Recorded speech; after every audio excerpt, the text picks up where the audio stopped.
Everyone, welcome back to another video. Today, I'm going to be talking about how I wrote, recorded, mixed, mastered, distributed, found cover art for my music for the next 2 months in 2 weeks. This method is very simple, and if you want to churn out a lot of music, a lot of art quickly, whether you want to get better, you want to write an album, or for any other reason for that matter, it's just good to create art. These are some of the key things that I do that help me to beat creative block.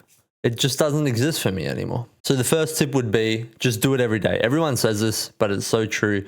If you're not consistent, if you're not doing it, your brain quite literally can't adapt to doing a certain task. Like if you wanted to get strong in the gym by lifting weights, you have to lift weights, progressively overload, meaning lift a little bit more each time so that your muscles and your body adapt to that kind of training.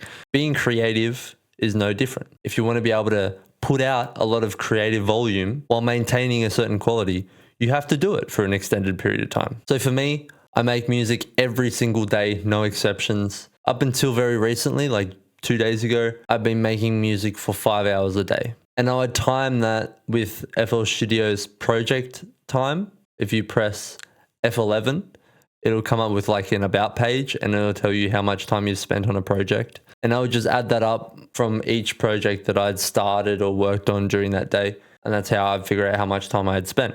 Now, doing 5 hours from zero is like going and running a marathon without training. It's like you probably could do it for one day, but you're going to be so drained afterwards, you're not going to want to do it for quite a while after that. So building up to that is highly, highly recommended. Don't rush into it. It needs to be fun. It needs to be as low stress as possible. And that kind of goes into my next point. You want to remove any points of friction that you possibly can. You want the space that you're working in to be focused on one task, preferably not in the same room as you eat or as you sleep.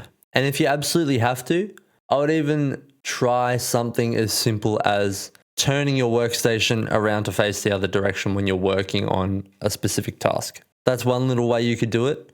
But also any pain points that stops you from making music. Like, what's the most annoying part about recording a track? For some people, it's the fact that their microphone is too far away from their computer, and they every time they have to punch in a take, they have to stand up and crouch back down, edit the take, don't like it, delete it, go back up again, record another take, pause it, try and go back, edit it, see if it's good, replay it, then you go back up and do another take.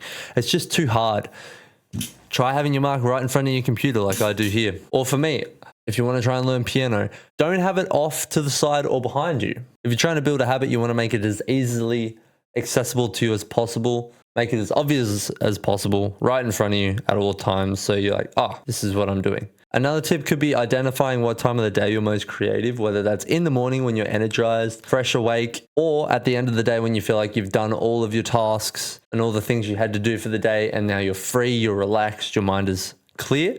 This will take some experimenting, figuring out what's best for you. I think another important thing would be not to take your creative hat off when you leave the computer or wherever you make art. I think taking it into your life and looking at things in a different way that you're used to can draw a lot of inspiration for your art. Like there are so many things out there that you've either never seen before or you see on a daily basis that if you really paid attention to it for the first time, it could spark a thought that you've never thought of before, or a metaphor or a comparison that you've never drawn. These things can really be the basis of entire projects, let alone a song or even an instrumental, you know. And when you're being creative, being in flow state is really important.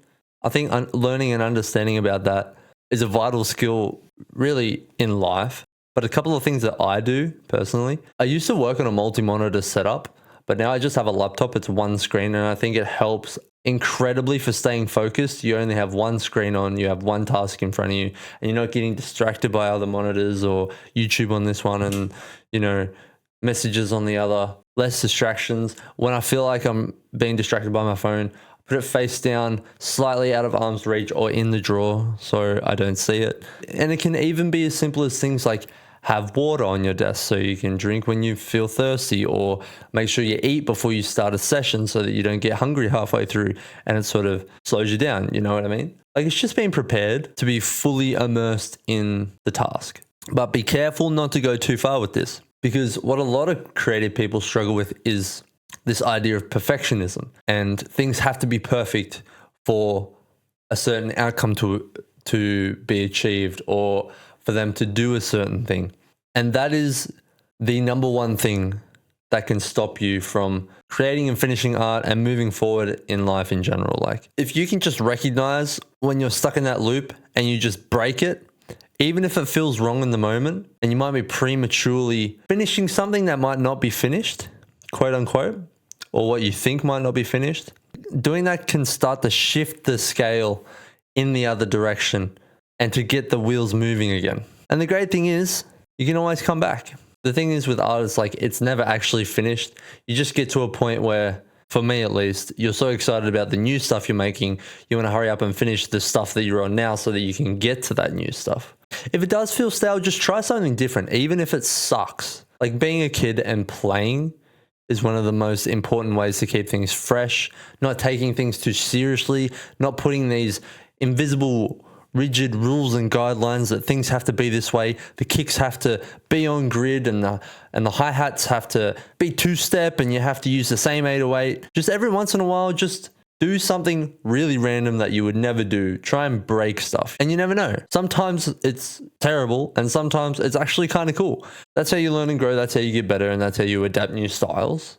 Keep it fun, keep it fresh, and, that's really what we're here for. So I think that's pretty much it. You got this. See you in the next video.